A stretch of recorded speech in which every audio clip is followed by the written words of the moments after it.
Welcome back to Token Drop, your fast forward through the AI and tech stories that actually matter. I'm your host, and today we've got 4 stories that, when you line them up together, start to tell one very specific story. AI is no longer waiting for permission. It's making moves. It's booking your dinner reservations, passing the hardest exams ever written, and apparently never ever turning off. And before we get into it, stick around until the end of this episode, because the last story might actually change how you think about where AI is heading. And trust me, it's not the one you'd expect. Story 1. OpenAI is cleaning house, and today is the day. Starting today, April 14th, 2026, OpenAI is officially pulling the plug on 6 of its older Codex models for ChatGPT users. We're talking GPT-5, GPT 5.1, GPT 5.1-Codex, GPT 5.1-Codex Mini, GPT 5.1-Codex Max, and GPT 5.2-Codex. Gone, deprecated, done. What's staying? GPT 5.4, GPT 5.4 Mini, GPT 5.3-Codex, and the Pro-only GPT 5.3-Codex Spark. Now, on the surface, this sounds like a boring housekeeping announcement, the kind of thing that gets buried in a developer changelog at 11 p.m. on a Tuesday. But here's why it matters. OpenAI is not slowing down, they're accelerating, so fast that their own models from earlier this year are already considered legacy. Think about that for a second. GPT-5, not just GPT-4, not some 3-year-old relic. GPT-5 is already being retired in April 2026. That's how fast the frontier is moving right now. This is what model churn looks like in practice, and it creates real problems for developers, enterprises, and anyone who built a product on top of one of these models. Overnight, your integration breaks, your fine-tuning runs are now on a deprecated base, your customers start seeing errors. This is the unglamorous side of the AI gold rush. The infrastructure is evolving so fast that even the companies building it can't keep up with themselves. But there's a second layer here that's worth paying attention to. OpenAI keeping GPT 5.4-Mini in the lineup while killing the full GPT-5 tells you something about their product strategy. Smaller, cheaper, faster models are becoming the default. The era of throwing a massive frontier model at every single task is over. Efficiency is the new flex, and if you're building anything on top of OpenAI's stack right now, you need to be paying attention to where they're placing their bets, because they are clearly betting on lean, specialized, and fast. The broader signal? The AI model market is starting to look less like a technology roadmap and more like a consumer product cycle. Models have a shelf life now, and that shelf life is getting shorter every quarter. Story 2. Google AI will now book your dinner table, and this is bigger than it sounds. Here's a headline that sounds almost trivially small. Google has expanded its AI mode to include restaurant reservations. You can now ask Google's AI to find and book a table for you directly inside Search. Okay, so what? So everything, actually. Let me explain why this tiny feature is one of the most significant product moves Google has made in years. For decades, Google Search has been a directory. You type something in, you get a list of links, and then you go do the thing yourself. The entire economy of the internet, SEO, paid ads, affiliate links, Yelp, OpenTable, every restaurant review site you've ever visited was built on top of that model. Google finds, you do. What Google is doing right now, quietly, feature for feature, is dismantling that entire structure. AI mode isn't just a better search box, it's a fundamental shift from here are your options to I'll handle it. And once an AI is handling it, the middlemen disappear. Think about what this means at scale. If Google's AI can book a restaurant, it can book a hotel, a flight, a doctor's appointment, a contractor to fix your sink. Every single one of those bookings currently flows through a platform that takes a cut: OpenTable, Expedia, ZocDoc, Yelp. Google is building a system that routes all of that directly through its own AI and charges for the outcome rather than the click. This is the agentic web, and Google just took a very public step into it. The most interesting part? It's happening right as Anthropic is building Conway, their own always-on agent that we'll get into in a minute, and right as OpenAI is positioning ChatGPT to move into financial planning. Every major AI lab is making the same bet at the same time.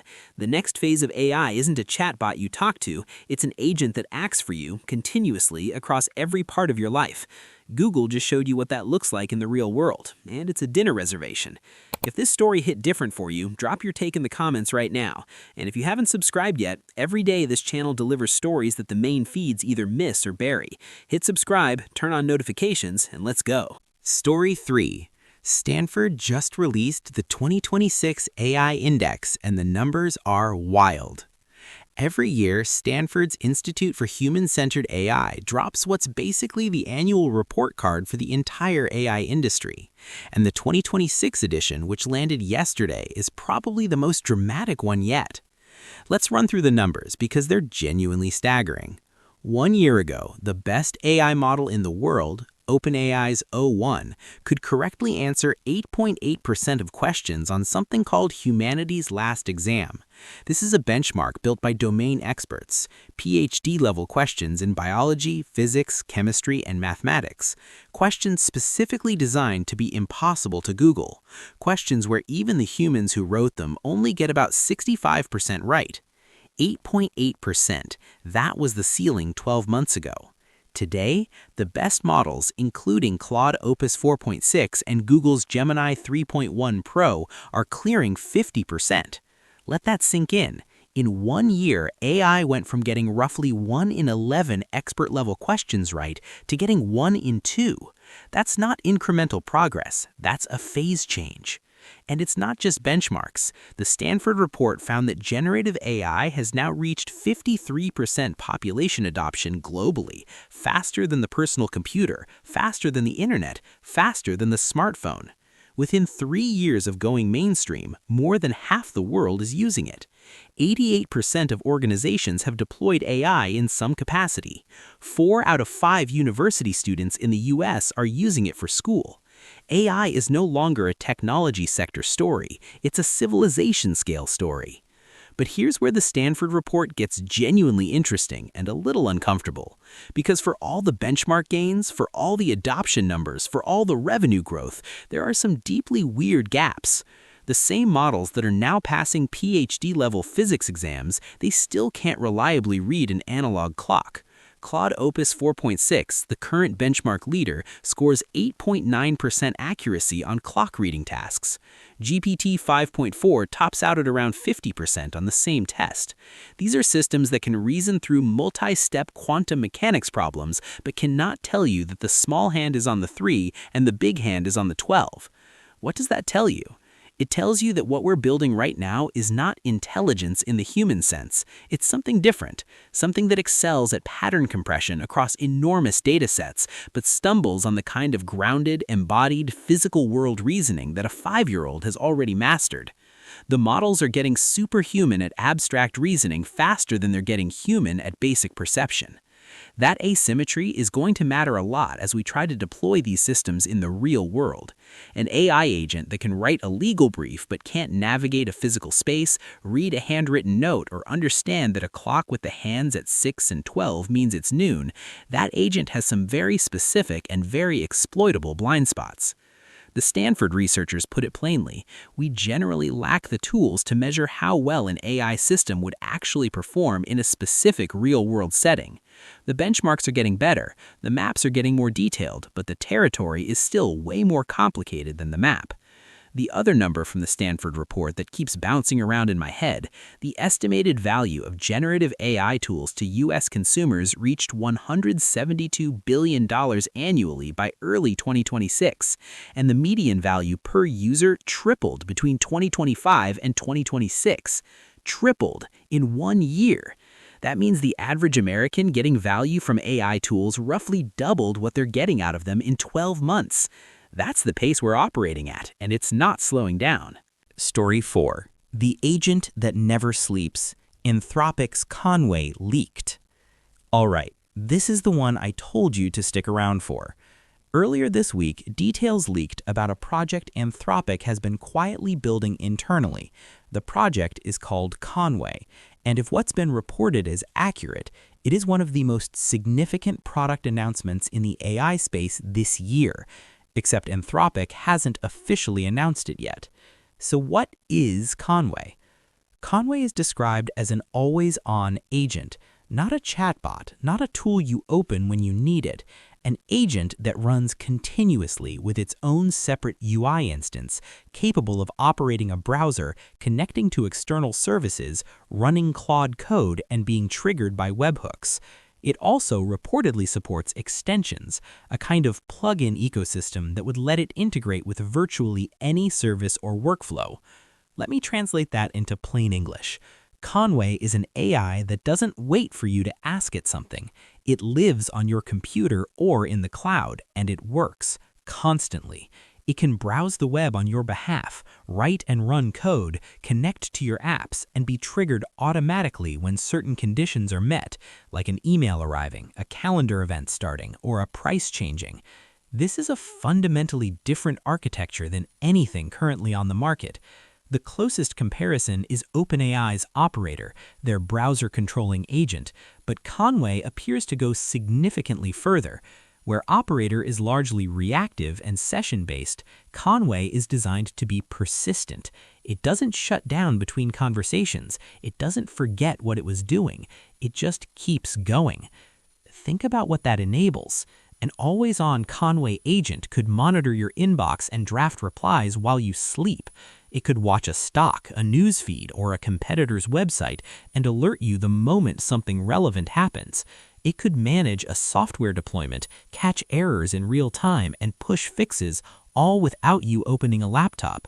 It could run an entire layer of your business autonomously, in the background, 24 hours a day. And yes, that is as powerful and as unsettling as it sounds. Because here's the thing. We already know that AI agents make mistakes. The academic research, including work from Anthropic itself, has shown that current agentic systems are not reliable enough for high-stakes autonomous operation.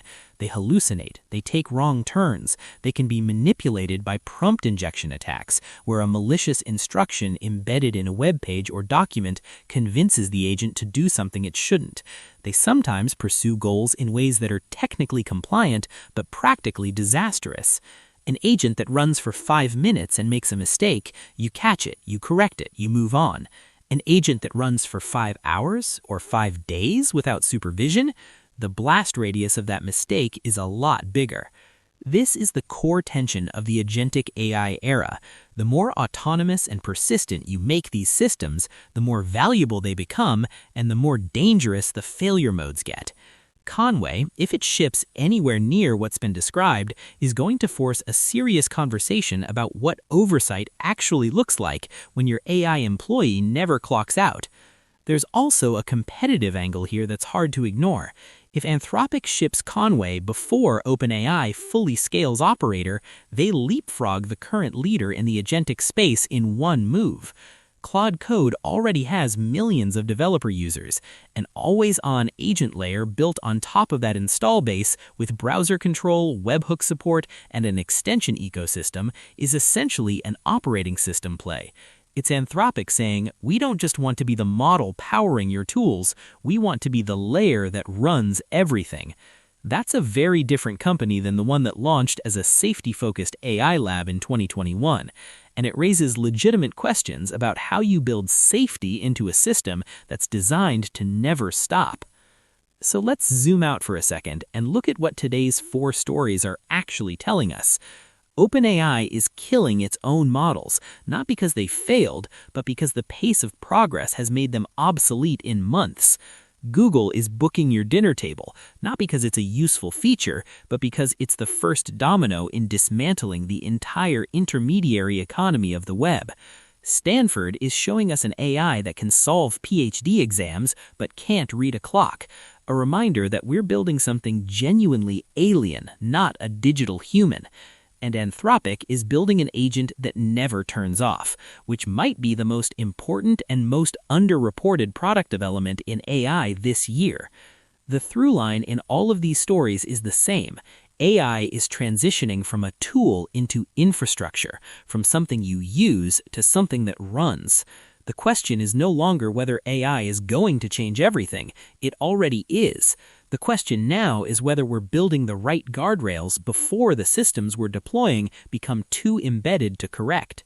That's the conversation nobody in Silicon Valley wants to have right now, but it's the one we should probably be having. That's it for today's Token Drop. If this episode made you think, or if it made you nervous, share it with someone who needs to hear it. We drop new episodes multiple times a week. I'll see you in the next one.